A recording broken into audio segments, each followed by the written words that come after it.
Introducción. Bienvenido. Si has llegado hasta aquí, quizás sea porque algo dentro de ti busca un momento de calma. Un paréntesis en medio del ruido cotidiano. Un lugar donde el tiempo se mueva de otra manera. Este es el aula del tiempo. Aquí no hay prisas. Aquí la historia no se presenta como una sucesión de fechas y batallas, sino como un viaje pausado hacia el corazón de otras vidas, otros mundos, otras maneras de existir. Si disfrutas de estos recorridos tranquilos por el pasado, te invito a que te quedes, a que este canal se convierta en una compañía serena para tus noches. Una ventana abierta hacia épocas que ya no existen, pero que todavía tienen mucho que decirnos. Hoy no vamos a hablar de faraones poderosos ni de pirámides colosales. No vamos a narrar conquistas ni a enumerar dinastías. Hoy vamos a adentrarnos en algo mucho más íntimo, mucho más silencioso, la vida cotidiana del antiguo Egipto. Vamos a caminar por las orillas del Nilo junto a quienes despertaban cada mañana bajo el mismo sol que iluminó esa tierra durante milenios. Vamos a conocer a campesinos que trabajaban la tierra con sus manos, a madres que mecían a sus hijos en casas de adobe, a artesanos que tallaban la madera o tejían el lino con paciencia infinita. Vamos a entender cómo se organizaba el tiempo, cómo se vivía en familia, cómo se trabajaba, cómo se rezaba, cómo se envejecía y cómo se moría en una civilización que miraba la eternidad con una confianza que hoy nos cuesta imaginar. Este es un viaje largo. Tomará su tiempo. Pero si te permites acompañarme sin prisa, si te acomodas y dejas que estas palabras te transporten, descubrirás que el antiguo Egipto no es solo un museo de piedra y jeroglíficos. Es un mundo lleno de humanidad. Un mundo que late todavía, si sabemos escucharlo. Así que respira hondo. Cierra los ojos si lo necesitas. Y comencemos. Capítulo I. El Nilo y el ritmo del tiempo egipcio. Imagina por un momento un río. No un río cualquiera. Imagina una corriente de agua que atraviesa un desierto interminable, una arteria de vida que serpentea entre arenas doradas y cielos inmensos. Ese río es el Nilo. Y para los antiguos egipcios, no era simplemente un accidente geográfico. Era el principio de todo. Era la razón por la que existían. Cada año, con una regularidad que parecía obra de los dioses, el Nilo crecía. Sus aguas se elevaban lentamente, desbordándose sobre las orillas, cubriendo los campos, depositando un limo oscuro y fértil que transformaba la tierra árida en un jardín. Y luego, con la misma paciencia, las aguas se retiraban. Y entonces comenzaba el trabajo. Pero antes de hablar del trabajo, hablemos del tiempo. Porque el tiempo en el antiguo Egipto no se medía como lo hacemos nosotros. No había semanas de 7 días, ni meses de 30. El calendario egipcio estaba construido alrededor del Nilo. Alrededor de su respiración anual. Existían 3 estaciones. Solo 3. Y cada una de ellas llevaba el nombre de lo que el río hacía. La primera era Aket. La inundación. El momento en que el Nilo crecía y cubría la tierra. Los campos desaparecían bajo el agua. Los campesinos no podían trabajarlos. Era un tiempo de espera, un tiempo de preparación, un tiempo en que muchos hombres eran llamados a participar en grandes proyectos, la construcción de templos, de tumbas, de canales. El faraón organizaba su reino aprovechando esos brazos que, temporalmente, no tenían otra tarea. Luego venía Peret. La emergencia. Las aguas se retiraban. La tierra, húmeda y oscura, aparecía de nuevo. Y entonces comenzaba la siembra. Los campos se llenaban de actividad. Los bueyes arrastraban arados de madera. Los hombres sembraban cebada, trigo, lino. Las mujeres ayudaban en las tareas auxiliares. Los niños espantaban a los pájaros. Era un tiempo de esperanza. Y finalmente llegaba Chemu. La cosecha. El tiempo seco. El tiempo en que el sol calentaba con fuerza y el grano maduraba. Las hoces cortaban las espigas. Los graneros se llenaban. Los escribas anotaban cuidadosamente cuánto se había recogido, cuánto correspondía al templo, cuánto al faraón, cuánto podía quedarse el campesino. Era un tiempo de abundancia, pero también de cálculo y control. Y luego, de nuevo, Aket. El ciclo volvía a comenzar. Para un egipcio común, el tiempo no era una línea recta que avanzaba hacia un futuro incierto. El tiempo era un círculo. Una repetición eterna de lo mismo. El Nilo crecía, el Nilo se retiraba, el grano crecía, el grano se cosechaba. Una y otra vez. Generación tras generación. Este ritmo no era monótono. Era reconfortante. Significaba que el mundo funcionaba como debía. Que los dioses mantenían el orden. Que Maat, la armonía cósmica, seguía vigente. El día también tenía su propio ritmo. El amanecer era sagrado. El sol, Ra, nacía cada mañana en el horizonte oriental, venciendo a las tinieblas. Y con él, el mundo volvía a cobrar vida. Los egipcios despertaban temprano. Antes de que el calor se volviera insoportable, ya estaban en movimiento. Las mañanas eran frescas. El aire olía a tierra húmeda, a humo de los fogones, a pan recién horneado. Las mujeres molían el grano entre dos piedras, preparaban la comida del día. Los hombres partían hacia los campos o hacia sus talleres. Los niños jugaban cerca de las casas o ayudaban en pequeñas tareas. El mediodía era un paréntesis. El sol en su cenit era implacable. Era el momento de buscar sombra, de descansar, de comer algo frugal. El trabajo se detenía. El tiempo parecía suspenderse. Y luego, la tarde. Más trabajo, más actividad, pero con la promesa del descanso cercano. El atardecer era otro momento sagrado. Ra descendía hacia el horizonte occidental, hacia el reino de los muertos. Cada noche moría, y cada mañana renacía. Y en esa muerte y renacimiento diarios, los egipcios veían una promesa: la muerte no era el final. Era parte del ciclo. Era transformación. La noche traía el silencio. Las estrellas aparecían en un cielo tan limpio que parecía posible tocarlas. Las familias se reunían. Se contaban historias. Se cantaba. Se rezaba brevemente. Y luego, el sueño. Un sueño que era también una pequeña muerte, una anticipación del largo viaje que todos, algún día, emprenderían. Así vivían los egipcios. Al ritmo del Nilo. Al ritmo del sol. Al ritmo de un tiempo que no corría, sino que giraba. Un tiempo que no los empujaba hacia adelante, sino que los sostenía en su lugar, en su tierra, en su identidad. Y en ese ritmo, en esa repetición serena, encontraban algo que nosotros hemos perdido: la certeza de que el mundo tenía un orden. De que cada día, cada estación, cada vida, formaba parte de algo más grande. De algo eterno. Capítulo 2. El hogar, la familia y la vida doméstica. Ahora crucemos el umbral de una casa. No una casa de piedra, como los templos o las tumbas. Las casas de los vivos se construían con lo que el Nilo ofrecía: barro, adobe, ladrillos secados al sol. Materiales humildes, pero suficientes. Una casa típica de una familia común no era grande. 4 paredes, quizá divididas en 2 o 3 espacios. Un techo plano de cañas y barro compactado. Pocas ventanas, y pequeñas, para mantener el calor afuera. La puerta daba a la calle o a un patio compartido. Dentro, el mobiliario era escaso. No había armarios. No había sillas para todos. Algunas esteras de junco en el suelo. Quizá un taburete bajo. Tal vez una cama, también baja, con un cabezal de madera tallado. Pero no era la pobreza del mueble lo que definía el hogar. Era la vida que allí se desarrollaba. La familia egipcia era el núcleo de todo. El matrimonio no era, necesariamente, una ceremonia religiosa. No había sacerdotes bendiciendo uniones. Un hombre y una mujer decidían vivir juntos, compartir una casa, formar una familia. Y eso era suficiente.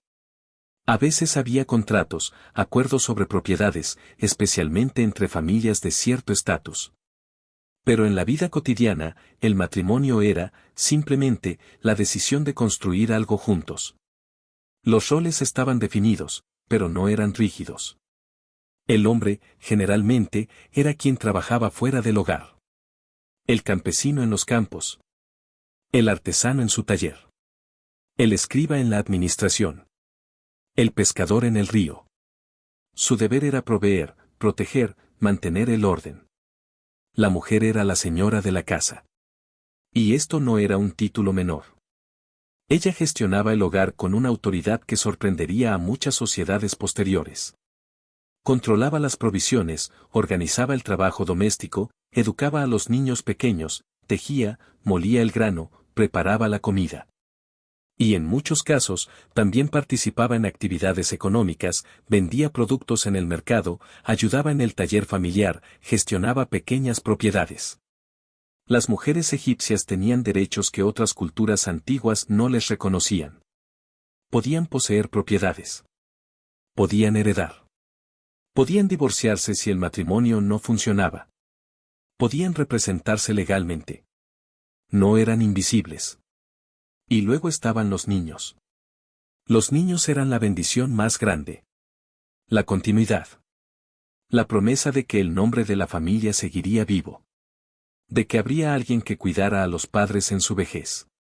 De que habría alguien que hiciera las ofrendas necesarias cuando ellos murieran. La infancia en el antiguo Egipto era, en muchos sentidos, libre. Los niños muy pequeños no llevaban ropa. Corrían desnudos bajo el sol, jugaban en las orillas del río, construían pequeños juguetes con barro o madera. Había muñecas. Había pelotas. Había juegos que imitaban el mundo adulto. Pero esa libertad duraba poco. Hacia los 5 o 6 años, los niños comenzaban a aprender. No todos iban a una escuela. De hecho, muy pocos lo hacían. Las escuelas eran para quienes aspiraban a convertirse en escribas, en funcionarios. Para el resto, la educación era práctica. El hijo del campesino aprendía a trabajar la tierra junto a su padre. La hija aprendía a tejer, a cocinar, a gestionar un hogar junto a su madre. El hijo del artesano aprendía el oficio familiar. Y en esa transmisión de conocimiento, en esa paciencia cotidiana, se tejía la continuidad de la civilización. La comida era simple, pero suficiente. El pan era la base de todo. Pan de cebada o de trigo, horneado cada día. Algunas familias tenían hornos en casa. Otras compartían uno comunitario. El pan se acompañaba con cebollas, ajos, lechugas. A veces, lentejas o habas. Pescado, cuando se podía conseguir. Carne, raramente. Solo en festividades o en casas de mayor estatus. La bebida principal era la cerveza. No la cerveza fuerte que conocemos hoy. Una cerveza ligera, casi alimenticia, hecha de pan fermentado. Niños y adultos la bebían. Era nutritiva, segura, reconfortante. Las comidas no eran eventos largos. Se comía con las manos. Se compartía lo que había. Se agradecía en silencio. Y después del trabajo, después de la comida, después de las pequeñas tareas cotidianas, llegaba el momento de estar juntos. Las familias se sentaban en el patio, si lo había, o en la calle, frente a la casa. Se conversaba. Los ancianos contaban historias de tiempos pasados. Los niños escuchaban, absorbiendo sin saberlo la memoria colectiva. Se cantaba. Canciones de trabajo, canciones de amor, canciones que hablaban del Nilo o de los dioses. Y cuando el cielo se oscurecía por completo, cuando las estrellas comenzaban a brillar con esa intensidad que solo el desierto permite, las familias se retiraban. Se encendían pequeñas lámparas de aceite. Se rezaba brevemente. Se buscaba el descanso. El hogar egipcio no era grandioso. No tenía lujos. Pero tenía algo esencial: pertenencia. Cada miembro sabía cuál era su lugar, cuál era su función. Y en esa claridad, en esa estructura simple, había paz. Porque el hogar no era solo un refugio físico. Era el lugar donde uno era padre, madre, hijo. Donde uno era parte de algo que había comenzado antes y que continuaría después.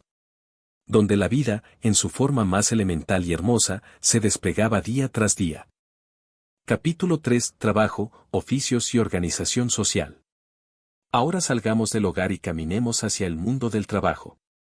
Porque en el antiguo Egipto, el trabajo no era solo una actividad económica. Era una forma de servicio. Una contribución al orden cósmico. Una manera de mantener a Egipto funcionando como los dioses habían establecido. La mayoría de los egipcios eran campesinos. Trabajaban la tierra que, técnicamente, pertenecía al faraón o a los templos. Pero la trabajaban como si fuera suya. Porque sus padres la habían trabajado antes y los padres de sus padres. Y porque de ella dependía su supervivencia. El trabajo del campo era duro. No había maquinaria. No había animales de tiro más allá de algunos bueyes. Todo se hacía con las manos, con herramientas simples de madera y piedra. El arado era un palo curvo con una punta que apenas arañaba la superficie de la tierra. Pero era suficiente. El limo del Nilo había dejado la tierra suave, fértil. No hacía falta profundizar mucho. La siembra se hacía a mano. Los hombres caminaban por los campos recién inundados, lanzando semillas al barro húmedo. Luego soltaban ovejas o cabras para que pisotearan las semillas, enterrándolas con sus pezuñas. Y luego venía la espera. Semanas de vigilancia. Reparar los canales de irrigación. Asegurarse de que el agua llegara a todas las parcelas. Espantar a los pájaros. Rezar para que las plagas no arruinaran la cosecha. Y finalmente, la siega.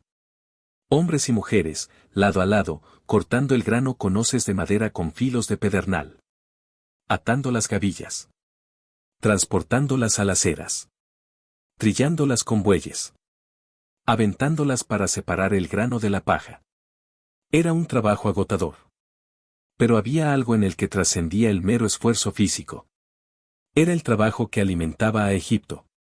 El trabajo que hacía posible que los templos funcionaran, que el faraón gobernara, que la civilización existiera. Y cuando los escribas llegaban para medir la cosecha, para anotar cuánto debía entregarse al Estado, los campesinos lo hacían sin rebeldía. No porque fueran sumisos, sino porque entendían que formaban parte de un sistema. Un sistema que, a cambio de su trabajo, les ofrecía protección, orden, continuidad. Pero no todos trabajaban la tierra. Había artesanos. Carpinteros que tallaban la madera con herramientas de cobre, creando muebles, barcas, estatuas. Alfareros que moldeaban el barro en jarras, cuencos, lámparas. Tejedores que transformaban el lino en telas finas, en túnicas, en vendas para los muertos. Joyeros que trabajaban el oro y las piedras preciosas con una delicadeza asombrosa. Constructores que levantaban templos y tumbas con bloques de piedra que pesaban toneladas, moviéndolos con cuerdas, rampas y una paciencia infinita. Estos artesanos trabajaban a menudo en talleres organizados. No eran trabajadores independientes. Muchos estaban al servicio del faraón, de los templos, de los nobles. Recibían raciones de comida, de cerveza, de aceite. A veces, también pequeñas parcelas de tierra. Y había escribas. Los escribas. Eran la élite intelectual del antiguo Egipto. Porque sabían hacer algo que la mayoría no podía, leer y escribir. La escritura jeroglífica era compleja. Cientos de signos. Algunos representaban sonidos. Otros, conceptos completos. Aprender a escribir requería años de estudio. Los niños que aspiraban a ser escribas asistían a escuelas donde copiaban textos una y otra vez, memorizaban fórmulas, aprendían matemáticas, aprendían a llevar registros. Porque los escribas eran los que mantenían el sistema funcionando. Anotaban las cosechas. Calculaban los impuestos. Redactaban contratos. Supervisaban construcciones. Llevaban la correspondencia del faraón. Administraban los templos. Y por ese conocimiento, por esa habilidad, gozaban de un estatus especial. No tenían que trabajar con las manos bajo el sol. No tenían que doblar la espalda en los campos. Eran respetados. Temidos, incluso. Pero con ese privilegio venía una responsabilidad. La de ser justos. La de no abusar de su posición. La de servir al orden, Amaat. Y más allá de los escribas, estaban los funcionarios. Los sacerdotes. Los arquitectos. Los médicos. Una red compleja de personas cuyo trabajo no era producir comida o bienes, sino mantener el funcionamiento del Estado, de la religión, de la sociedad. Pero lo extraordinario del antiguo Egipto no era solo la división del trabajo. Era la cooperación. Cuando se construía un templo, no era solo el faraón quien lo ordenaba. Eran miles de personas las que participaban. Campesinos que, durante la inundación, se convertían en trabajadores de la construcción. Artesanos que tallaban las piedras, que pintaban las paredes. Escribas que supervisaban, que organizaban. Sacerdotes que aseguraban que todo se hiciera según los rituales. Y esa cooperación no se imponía solo con autoridad. Se sostenía con algo más profundo, la convicción compartida de que el trabajo colectivo era lo que mantenía el mundo en equilibrio. Cada campesino que sembraba su campo estaba alimentando a Egipto. Cada artesano que tallaba una estatua estaba honrando a los dioses. Cada escriba que anotaba una transacción estaba preservando el orden. Cada uno, en su lugar, con su trabajo, era indispensable. Y en esa interdependencia, en esa red invisible de esfuerzos coordinados, se tejía algo más grande que cualquier individuo. Se tejía una civilización que duraría 3000 años. Capítulo 4. Creencias cotidianas, ritual y espiritualidad. Ahora detengámonos un momento. Porque si queremos entender verdaderamente cómo vivían los antiguos egipcios, no podemos quedarnos solo en lo material. No podemos hablar solo de casas, de trabajo, de comida. Tenemos que adentrarnos en algo más profundo. En aquello que daba sentido a todo lo demás. Tenemos que hablar de la religión. Pero no de la religión como la entendemos nosotros. No de algo separado de la vida cotidiana. No de algo que se practicaba solo en templos o en días especiales. Para los egipcios, la religión estaba en todo. En el amanecer. En el río. En el pan que comían. En el trabajo que realizaban. En cada respiración. Los dioses no eran figuras lejanas que habitaban solo en el cielo. Estaban presentes. Activos. Constantemente interviniendo en el mundo. Ra, el sol, viajaba cada día por el cielo, trayendo luz y vida. Cada amanecer era su victoria sobre las fuerzas del caos. Cada atardecer, su descenso al inframundo, donde debía luchar contra la serpiente Apep para poder renacer al día siguiente. Osiris, el dios de los muertos, había sido asesinado y resucitado. Gobernaba el más allá, juzgaba a las almas. Pero también representaba el ciclo de la vegetación, moría con la cosecha, renacía con la siembra. Isis, su hermana y esposa, era la madre, la protectora, la maga. A ella se le rezaba en los partos, en las enfermedades, en los momentos de peligro. Horus, el hijo de Osiris, era el faraón viviente. Cada faraón era la encarnación de Horus. Y cuando moría, se convertía en Osiris. Y había muchos más. Anubis, el guardián de los muertos. Tot, el dios de la sabiduría. Hathor, la diosa del amor y la alegría. Sobek, el cocodrilo. Bastet, la gata. Cada animal, cada elemento natural, podía ser la manifestación de una fuerza divina. Pero los egipcios comunes no pasaban sus días en los templos. Los grandes templos eran, en realidad, lugares cerrados. Solo los sacerdotes podían entrar en las cámaras más sagradas, donde residía la estatua del dios. El pueblo no participaba directamente en los rituales diarios. Pero eso no significaba que fueran ajenos a lo sagrado. La religión se vivía en casa. En gestos pequeños. En amuletos. Casi todos los egipcios llevaban amuletos. Pequeños objetos de piedra, de cerámica, de metal, con forma de dioses o de símbolos protectores. El escarabajo, símbolo de renacimiento. El ojo de Horus, símbolo de protección. El nudo de Isis, símbolo de vida y salud. Estos amuletos no eran meras supersticiones. Eran herramientas espirituales. Portadores de poder divino. Los niños los llevaban para protegerse de enfermedades. Las mujeres embarazadas, para asegurar un parto seguro. Los trabajadores, para evitar accidentes. Y había rituales domésticos. Cada mañana, al despertar, se podía hacer una pequeña oración. Agradecer al sol por un nuevo día. Pedir protección para la jornada. Antes de comer, se podía ofrecer una pequeña porción al dios de la casa, al espíritu de los antepasados. En momentos de dificultad, se encendía una lámpara, se dejaba una ofrenda de pan o cerveza ante una pequeña estatua o un altar improvisado. No eran rituales complejos. No requerían sacerdotes. Eran actos de fe personal. Íntimos. Silenciosos. Y luego estaban las festividades. Porque aunque los templos estuvieran cerrados la mayor parte del tiempo, había momentos en que se abrían. Momentos en que las estatuas de los dioses salían en procesión. Momentos en que todo el pueblo participaba. La fiesta de Opet, por ejemplo. Cuando la estatua de Amón era transportada desde Karnak hasta Luxor en una barca sagrada. Miles de personas acompañaban la procesión. Cantaban. Danzaban. Bebían. Comían. Era un momento de alegría colectiva. Un momento en que lo divino y lo humano se encontraban. O la fiesta del valle, cuando se visitaban las tumbas de los ancestros. Se llevaban ofrendas. Se compartía comida junto a los muertos. Se recordaba que la muerte no era una separación definitiva. Estas festividades no eran solo religiosas. Eran sociales. Eran momentos en que la comunidad se reunía, se reconocía, se reforzaba.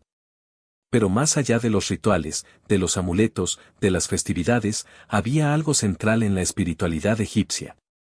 Algo que lo impregnaba todo. Era el concepto de Ma'at. Ma'at era orden. Justicia. Verdad. Equilibrio. Armonía. Era lo opuesto al caos, al Isfet. Los dioses habían creado el mundo sacándolo del caos. Y el deber de los humanos era mantener ese orden.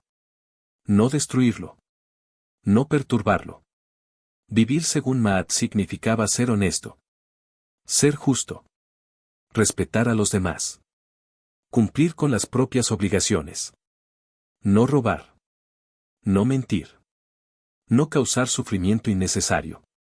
No era solo un código moral. Era una ley cósmica. Cuando alguien moría, su corazón era pesado en una balanza. En un platillo, el corazón. En el otro, una pluma, el símbolo de Ma'at.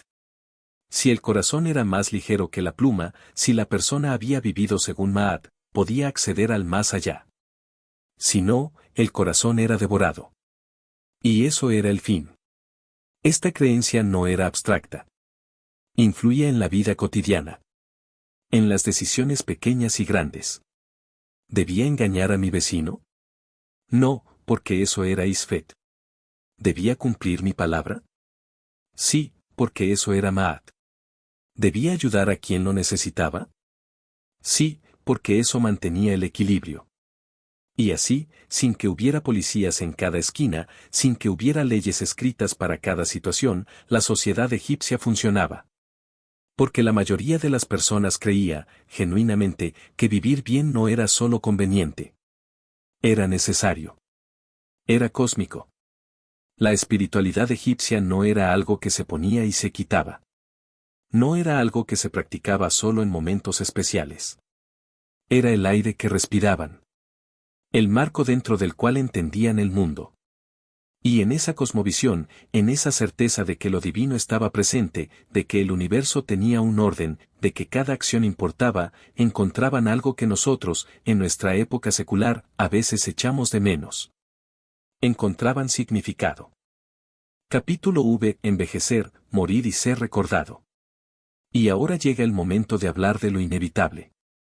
Porque por más que el Nilo creciera cada año, por más que el sol saliera cada mañana, había algo que también era parte del ciclo. Algo que los egipcios no temían de la misma manera que lo tememos nosotros. La vejez. La muerte. El olvido. Envejecer en el antiguo Egipto era, en muchos sentidos, un privilegio. La esperanza de vida no era alta. Muchos niños morían antes de cumplir 5 años. Muchas mujeres morían en el parto. Las enfermedades, los accidentes, las condiciones de trabajo duras cobraban su precio. Llegar a la vejez significaba haber sobrevivido. Haber sido bendecido por los dioses. Y con esa longevidad venía el respeto. Los ancianos eran venerados. No porque fueran débiles y necesitaran cuidado, aunque eso también. Sino porque eran portadores de sabiduría. De memoria. De experiencia. En una sociedad donde la escritura era privilegio de unos pocos, donde la historia se transmitía oralmente, los ancianos eran bibliotecas vivientes. Conocían las historias del pasado. Sabían cómo se había hecho siempre. Sabían que funcionaba y que no. Cuando había una disputa en la comunidad, se consultaba a los ancianos. Cuando había que tomar una decisión importante, se escuchaba su consejo. Y dentro de las familias, los abuelos ocupaban un lugar central. Cuidaban a los nietos. Contaban historias. Enseñaban oficios. Mantenían viva la memoria familiar. Pero la vejez también traía fragilidad. Los cuerpos se debilitaban. Las enfermedades llegaban. El dolor se volvía compañero constante. Los egipcios tenían médicos. Conocían remedios. Hierbas para el dolor. Ungüentos para las heridas. Vendajes para los huesos rotos. Pero no podían detener el deterioro final. Y cuando llegaba ese momento, cuando era evidente que la muerte estaba cerca, la familia se reunía. No para llorar anticipadamente, sino para acompañar. Porque la muerte no era el final. Era una transición. Los egipcios creían en la vida después de la muerte con una certeza que resulta difícil de comprender para nosotros. No era fe ciega. Era convicción. Casi conocimiento. Cuando alguien moría, su cuerpo era solo una parte de lo que había sido. Existía también el Ka, la fuerza vital. El Ba, algo parecido a la personalidad, a lo que hoy llamaríamos alma. Y el Ak, el espíritu transfigurado que, si todo iba bien, viviría eternamente. Pero para que eso sucediera, había que hacer las cosas correctamente. El cuerpo debía ser preservado. De ahí la momificación. No solo para los faraones. Familias comunes, si podían permitírselo, también momificaban a sus muertos.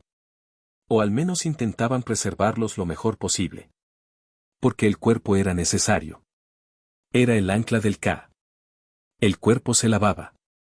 Se ungía con aceites. Se envolvía en vendas de lino. Se colocaba en un ataúd, si había recursos. O simplemente se enterraba en la arena del desierto, cuya sequedad natural también preservaba. Haba con ofrendas. Comida. Bebida. Objetos que la persona había usado en vida. Porque en el más allá, seguiría necesitándolos. Pero más importante que todo eso era el nombre. Mientras el nombre de una persona se pronunciara, mientras se recordara, esa persona seguía viva de alguna manera. Por eso era tan importante que los hijos hicieran ofrendas regulares. Que visitaran la tumba. Que pronunciaran el nombre del difunto. Por eso los egipcios escribían los nombres en las tumbas, en las estelas, en cualquier superficie permanente. Ser olvidado era la verdadera muerte. La muerte definitiva. Y el más allá no era un lugar de tormentos ni de recompensas abstractas. Era un lugar parecido a Egipto. El campo de juncos, lo llamaban. Un Egipto idealizado, sin hambre, sin enfermedad, sin fatiga. Pero para llegar allí, había que pasar el juicio. El difunto era conducido ante Osiris. Su corazón era pesado en la balanza. 42 dioses observaban. Y el difunto debía recitar la confesión negativa. No era una confesión de pecados. Era una declaración de inocencia. No he matado. No he robado. No he mentido. No he causado sufrimiento. No he perturbado la paz. No he desviado el agua de riego de mi vecino. Cada negación era una afirmación de haber vivido según Maat. Y si el corazón pasaba la prueba, si era ligero, entonces las puertas del más allá se abrían. Y allí, el difunto se reunía con sus ancestros, con quienes habían partido antes. Y la vida continuaba. Diferente, pero continuaba.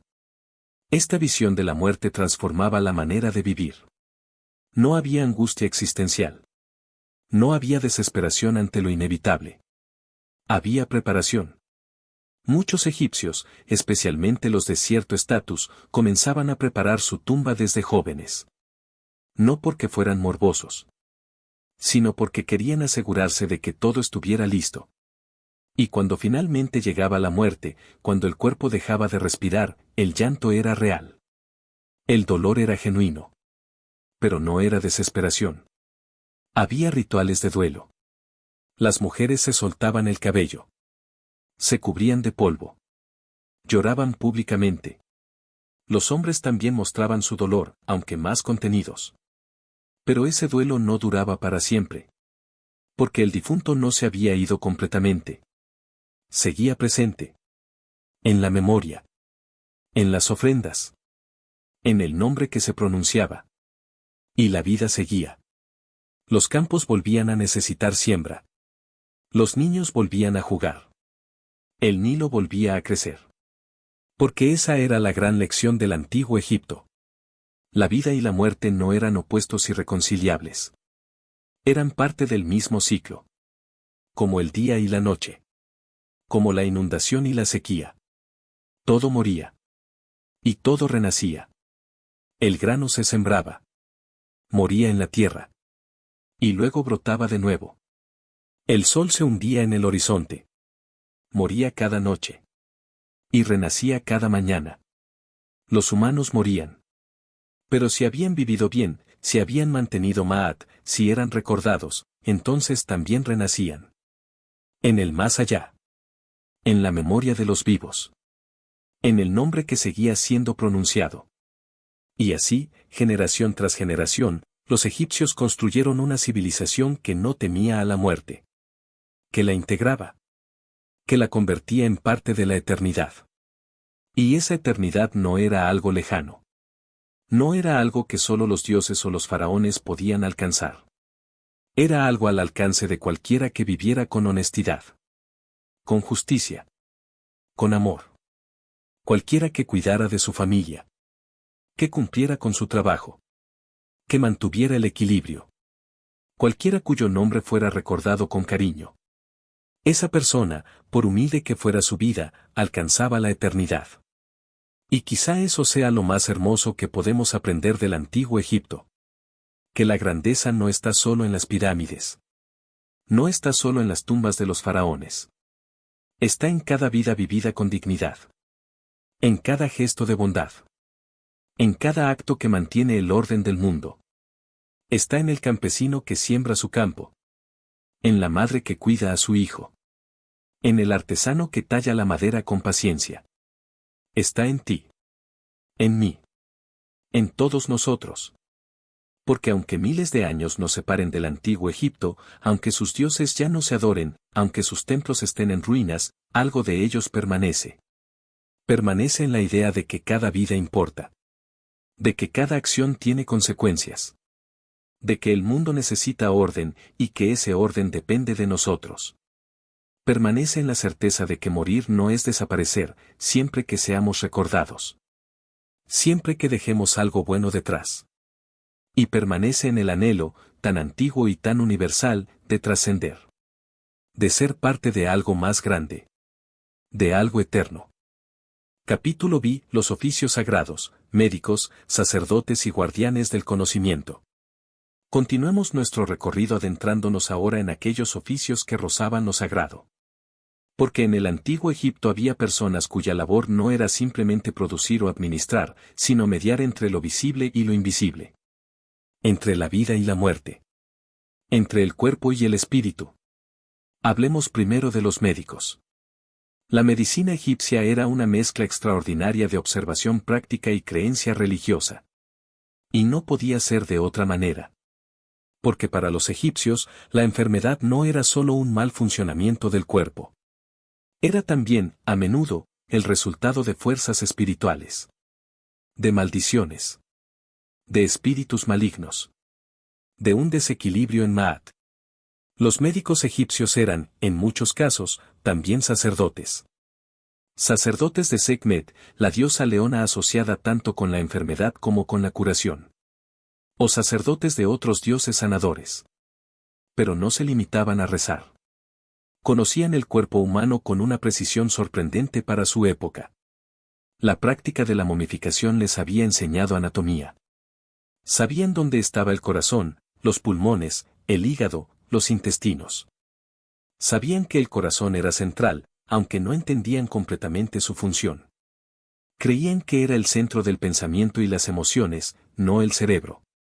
Tenían tratados médicos. Papiros donde se describían enfermedades y sus tratamientos.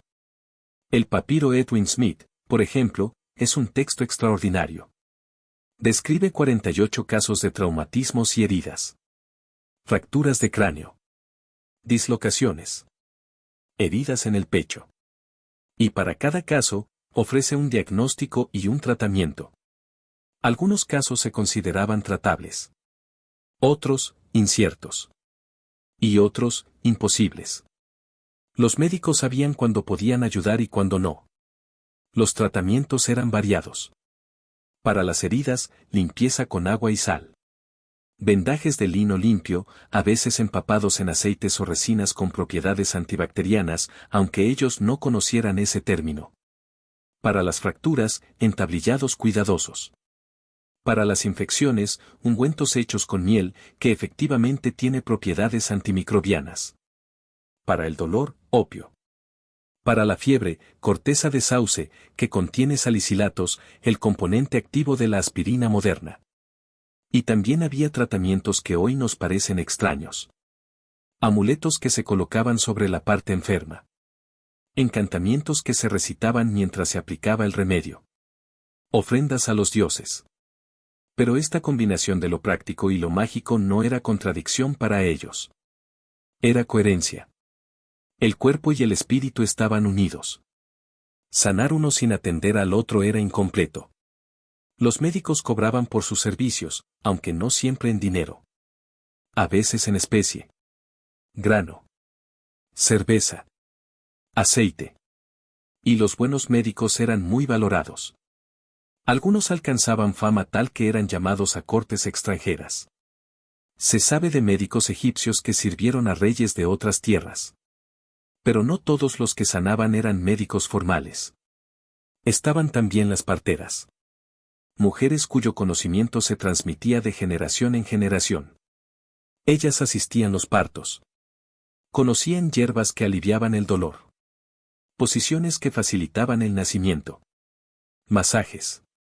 Cantos que calmaban. El parto era peligroso. Muchas mujeres morían. Muchos bebés también. Por eso las parteras invocaban a Taberet, la diosa hipopótamo, protectora de las embarazadas. Y a Bes, el dios enano, guardián de los hogares y los niños.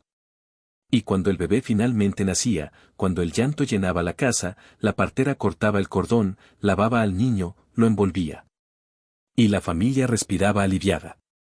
Otro ser había entrado al ciclo de la vida.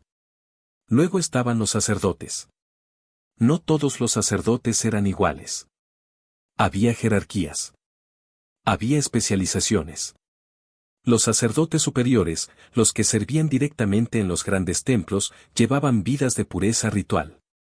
Se afeitaban completamente.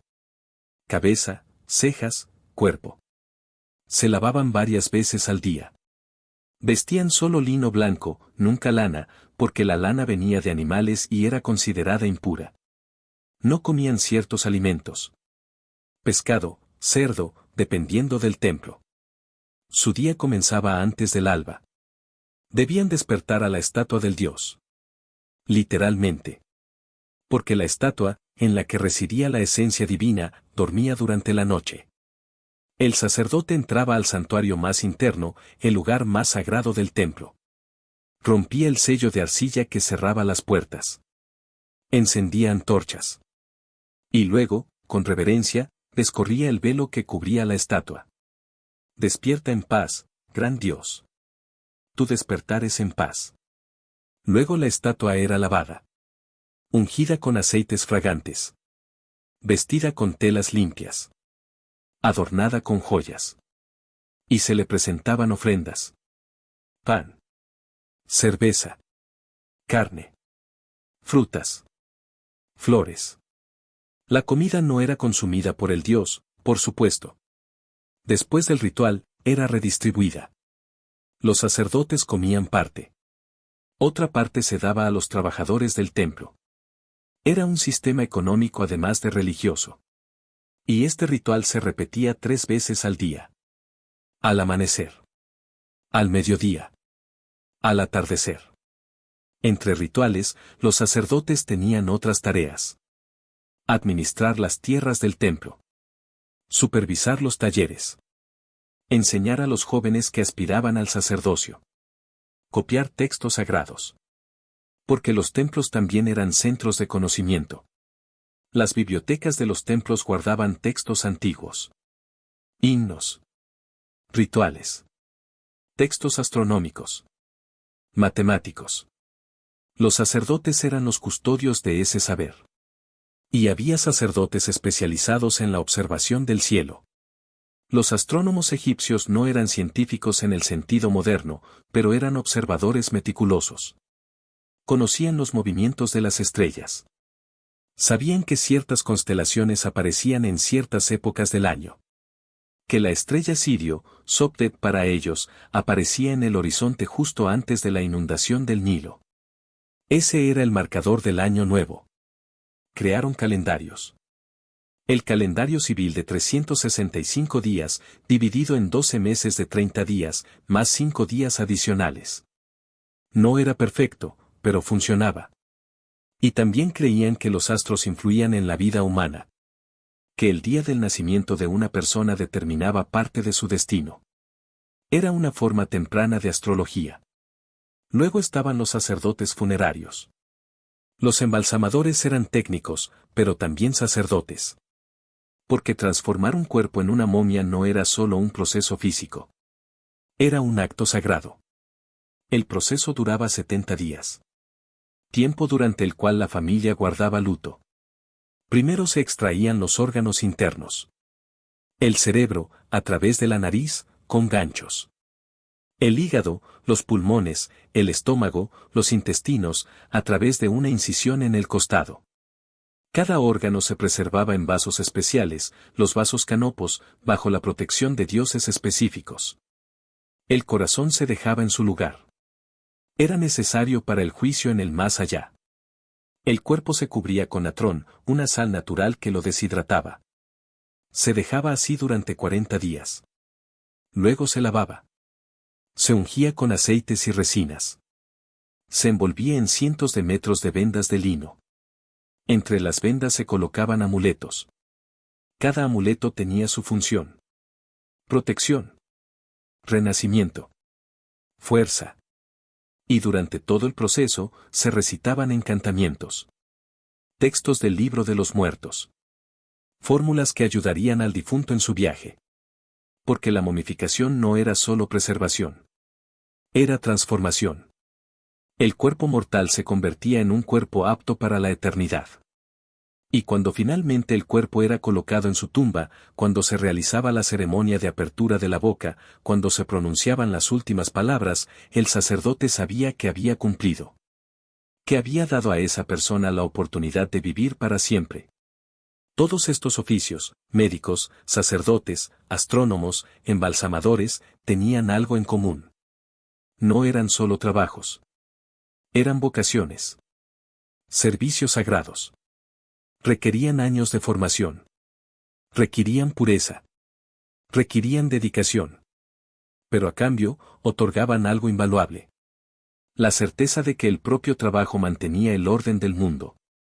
Que cada ritual realizado correctamente, cada cuerpo sanado, cada alma preparada para el más allá, contribuía a Maat.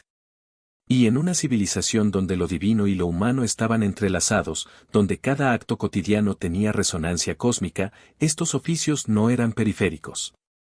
Eran centrales. Eran los hilos que mantenían tejido el cosmos. Capítulo 7. Música, alegría y la celebración de la vida.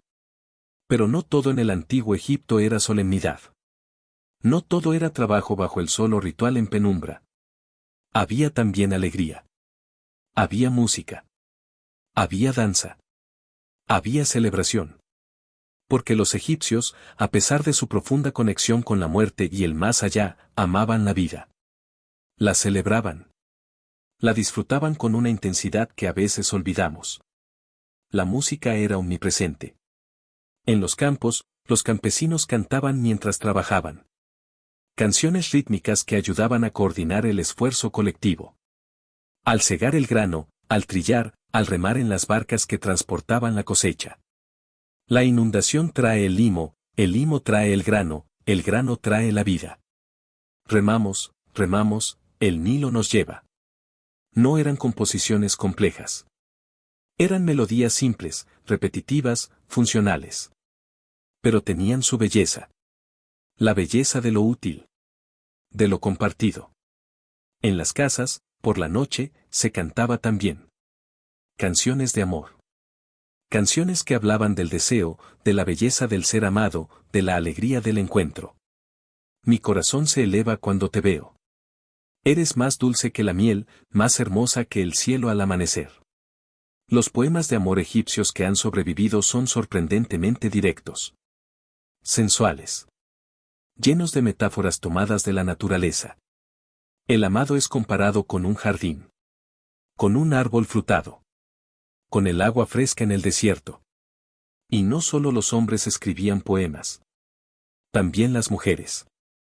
Sus voces se han preservado. Hablan de anhelo. De pasión. De la espera dolorosa. Del encuentro gozoso. En las festividades, la música se volvía más elaborada. Había instrumentos. Muchos. La flauta, hecha de caña. Producía sonidos suaves, melancólicos. Se usaba en contextos religiosos, pero también en reuniones sociales. El arpa. Un instrumento noble. Algunas arpas eran pequeñas, portátiles. Otras, enormes, tan altas como una persona. Las cuerdas podían ser de tripa o de lino. Y cuando un músico hábil las tocaba, el sonido podía ser hipnótico. El laúd, con su mástil largo y su caja de resonancia. Se tocaba con un plectro o con los dedos. Y luego estaban los instrumentos de percusión. Tambores de diversos tamaños. Panderetas. Sistros, un instrumento metálico que sonaba al agitarlo, asociado especialmente con la diosa Hathor. Los músicos eran profesionales. Algunos servían en los templos. Otros en las cortes de los nobles. Y otros eran itinerantes, yendo de pueblo en pueblo, de festividad en festividad. Y junto a la música, la danza. Los egipcios danzaban en las celebraciones religiosas. Procesiones donde bailarines entrenados se movían al ritmo de tambores y sistros, honrando a los dioses con sus cuerpos. Pero también danzaban en las fiestas privadas. En banquetes. En bodas. Las pinturas en las tumbas nos muestran escenas de banquetes. Invitados sentados, comiendo, bebiendo. Y entre ellos, bailarinas. Algunas llevan túnicas ligeras. Otras están casi desnudas, adornadas solo con joyas. Se mueven con gracia. Con sensualidad. Sus movimientos son ondulantes, expresivos. No era considerado indecente. Era parte de la celebración. Del goce de estar vivo. Y en estos banquetes, la comida y la bebida fluían. Los ricos comían bien. Carne de buey, de ganso, de pato. Pescado fresco. Pan de muchos tipos. Higos, dátiles, uvas. Miel. Vino. El vino era un lujo. Se producía en viñedos del delta y en oasis. Se guardaba en ánforas selladas. Y como el vino mejoraba con los años, las ánforas se etiquetaban. El año de cosecha. El viñedo. El vinicultor. Los egipcios inventaron la denominación de origen. Y bebían. A veces, mucho. Hay textos que advierten contra la embriaguez. Que hablan de los peligros de perder el control, de hacer el ridículo, de enfermar. Pero también hay representaciones de banquetes donde los invitados están claramente ebrios. Donde vomitan discretamente en recipientes mientras otros siguen comiendo. Donde las inhibiciones se han esfumado. Porque los egipcios entendían que la vida tenía momentos para la seriedad y momentos para el abandono. Y en las festividades, el abandono era permitido. Incluso esperado. Había una festividad especialmente notable. La fiesta de la embriaguez, dedicada a Hathor. Según el mito, Hathor, en su forma de Sekhmet la leona, había sido enviada por Ra para castigar a la humanidad. Pero se volvió tan sanguinaria que amenazaba con exterminar a todos. Ra, arrepentido, engañó a Sekhmet dándole cerveza teñida de rojo que parecía sangre. La diosa bebió hasta embriagarse y se calmó, transformándose de nuevo en la benévola Hathor. Así que en su honor, una vez al año, se celebraba una festividad donde embriagarse era un acto piadoso. La gente bebía hasta perder la conciencia. Y al despertar, creían haber experimentado una conexión especial con la diosa. Y así, finalmente, llegamos al final de este largo viaje. Hemos recorrido juntos 3000 años de historia. Pero no la historia de batallas y conquistas. La historia de lo cotidiano. De lo humano. De lo que realmente importaba para quienes vivieron junto al Nilo. Hemos visto cómo el río marcaba el tiempo. Cómo las casas de adobe albergaban familias que amaban, que criaban a sus hijos, que compartían el pan. Hemos trabajado en los campos bajo el sol. Hemos tallado la madera en talleres silenciosos. Hemos rezado a dioses que ya no existen pero que una vez llenaron el mundo de significado. Hemos conocido a médicos que curaban cuerpos y almas. A sacerdotes que despertaban a los dioses cada mañana. Hemos bailado en festividades. Hemos cantado canciones de amor. Hemos envejecido con dignidad. Hemos muerto con esperanza. Y en todo este recorrido, lo que hemos descubierto es algo que tal vez ya sabías, pero que quizá necesitabas recordar.